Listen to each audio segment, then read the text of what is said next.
নমস্কার, স্বপ্নাবিক নিউজ নেটওয়ার্কে স্বাগত।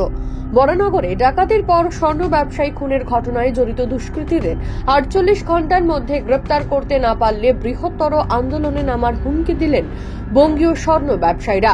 উল্লেখ্য, শনিবার বরানগরের শম্ভুনাথ দাস লেনে নিজের দোকানে খুন হন স্বর্ণ ব্যবসায়ী শঙ্কর জানা। প্রশাসনের অনুমান দুপুর 3টে থেকে 3:30-এর মধ্যে লুট এবং খুনের এই ঘটনা ঘটেছে। যে সময় তিনি খুন হন সেই সময় দোকানে একাই ছিলেন শঙ্কর। তার মাথায় আঘাতের চিহ্ন মিলেছে। সিসিটিভিতে 5 জনের উপস্থিতি নজরে এসেছে প্রশাসনের। ঘটনার তদন্তে নেমে দীর্ঘ সময় পেরিয়ে গেলেও এখনো পর্যন্ত কাউকে গ্রেপ্তার করতে পারেনি পুলিশ, যার ফলে ক্ষোভে ফুঁসছে সোনার দোকানের ব্যবসায়ীরা। এদিন ঘটনাস্থলে দোকানের সামনে এসে বিক্ষোভে সরব হন স্বর্ণ ব্যবসায়ীরা। সাংবাদিকদের মুখোমুখি হয়ে কার্যত হুঁশিয়ারির সুরে তারা জানান, অবিলম্বে 48 ঘন্টার মধ্যে যদি খুনিরা গ্রেপ্তার না হয় তাহলে বৃহত্তর আন্দোলনে নামবেন তারা। চাই প্রশাসনের কাছে এটা সঠিক যা হয়েছে ঘটনা, এটা একটা সঠিক সুরাহা করতে, এবং আমরা চাই স্বর্ণকাণ্ডা আমরা বঙ্গীয় স্বর্ণশিল্পী সমিতি কাঁচাপাড়া শাখার পক্ষ থেকে সারা ওয়েস্ট বেঙ্গলে আমাদের যত স্বর্ণকার ভাইরা আছে তাদের সুরক্ষা এবং নিরাপত্তার ব্যবস্থা করা হোক। আমরা জুয়েলারি ডিপার্টমেন্ট থেকে সরকারকে প্রচুর টাকা ট্যাক্স দিই, অথচ আমরা বিভিন্ন জায়গায় আমরা মানে বিভিন্ন রকমভাবে হ্যারাসমেন্ট হই। এটা আমাদের পক্ষে এটা আমরা কাম্য না। আমরা ব্যবসায়ী, আমাদেরও একটা নিরাপত্তা, আমাদের একটা স্বাধীনতা যাবতীয় চাই। এগুলো আমাদের প্রয়োজন আছে। যেই ঘটনাটা ঘটেছে খুব দুঃখজনক, এরকম ঘটনা হওয়া উচিত না। তাহলে মানুষ ব্যবসা কী করে? মালও নিবে, প্রাণও নিবে, তাহলে মানুষ বাঁচবে কী করে? মানুষ তো বাঁচতে হবে, তার সংসার চালাতে হবে।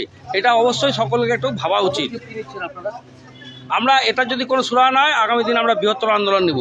এর আগেও ব্যারাকপুরে ঘটনা ঘটেছে, সেটা নিয়েও আমরা লড়াই করেছিলাম। যাই হোক, একটা হয়েছে, সেটা অবশ্যই আমার মনে হয়, আশা রাখছি প্রশাসনের কাছে উপযুক্ত ব্যবস্থা নেওয়া উচিত। দেখুন, যেই জায়গাটা অনেক সোনার দোকান আছে বা এরকম ধরনের সোনার যারা কারবারি আছে, সেই সব দুপুরবেলা, কারণ কালকে তো দুপুরবেলায় ঘটনা ঘটেছে, এই দুপুরবেলাটা যদি একটু পেট্রোলিংটা বাড়ানো যায় তাহলে মনে হয় যে যারা আমরা স্বর্ণ ব্যবসায়ী তারা অনেকটা আমরা সুরক্ষিত। অতিক্রান্ত হয়ে গেল, এখনো দুষ্কৃতীরা ধরা পড়লো না। আপনারা কি মানে এটা নিয়ে নিরাপত্তাহীনতায় ভুগছেন? নিশ্চয়ই, একদম, এই বিষয়ে কোনো সন্দেহ নেই।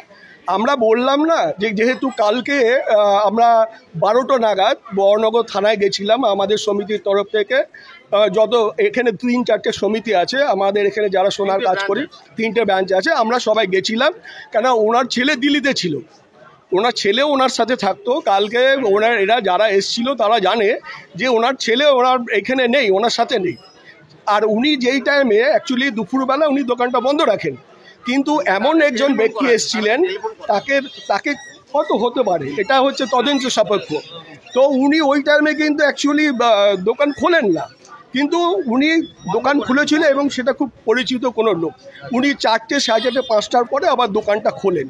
তবে খুনের ঘটনায় মুখ খুলতে নারাজ পরিবার। ক্যামেরা দেখে মুখে কুলুপ এঁটেছে মৃত ব্যবসায়ীর ছেলে মেয়ে। রাজা দে, স্বপ্নাবিক নিউজ, বরানগর। সমস্ত খবরের আপডেট পেতে লাইক করে সাবস্ক্রাইব করুন স্বপ্নাবিক নিউজ। সেই সঙ্গে বেল বাটন প্রেস করতে ভুলবেন না। আপনাদের একটা সাবস্ক্রিপশন আমাদের জন্য অত্যন্ত মূল্যবান। একই সঙ্গে ফলো করুন আমাদের হোয়াটসঅ্যাপ চ্যানেলটিও। জয় হিন্দ।